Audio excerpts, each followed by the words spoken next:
Hello everyone, আসসালামু আলাইকুম। কি খবর সবার, কেমন আছেন? আশা করি সবাই অনেক ভালো আছেন। আজ অনেক দিন পর, প্রায় 1 মাস পর নিয়ে এসলাম আপনাদের জন্য একটি নতুন ব্লগ। এইটা আমার আইফোন কেনার 1 মাস হয়ে গেছে। যদিও বা আমি এই 1 মাস কোনো ব্লগ বানাইনি। এটা আমার আইফোনের ফার্স্ট ব্লগ। যদিও বা ভিডিও অনেক করছি, বাট ব্লগ কখনো করা হয়নি। এটা আমার ফার্স্ট আর কি। কেন করিনি সেটা বলবো কিছুক্ষণ পর। এখন বলি, এখন বর্তমানে এটা আমার লাস্ট পরীক্ষা। আজকে আমি লাস্ট পরীক্ষার হলে যাচ্ছি আর কি।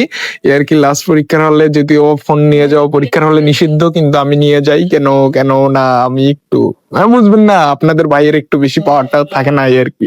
ওই জন্য দেখেন ক্লাসের মধ্যে আবার ম্যাডামিক জুম করতেছি, তাহলে বোঝেন। তারপর পরীক্ষাটাকে দিয়ে বের হলাম আর কি। পরীক্ষা মোটামুটি ভালো হচ্ছে আলহামদুলিল্লাহ।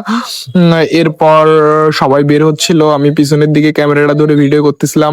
পরীক্ষা শেষ করে ভালো একটা রিফ্রেশমেন্টের প্রয়োজন, ওই জন্য গেলাম রিফ্রেশমেন্টের জন্য একটু ঘুরতে। একটা বান্ধবী, একটা ফ্রেন্ড কে নিয়ে ঘুরতে গেলাম। এরপর ঘুরতে যাওয়ার পর বান্ধবীরা মনে করেন তো বহুত ঝামেলা। পরীক্ষা শেষ ওগুলো নিয়ে ডিসকাস করতেছিলাম আর কি। এটা আমরা গেছিলাম সিলেটের কিং ব্রিজের নিচে আর কি। ওখানে বসে আর কি চাটা খাচ্ছিলাম, ভিডিও ভিডিও করতেছিলাম। এই আর কি।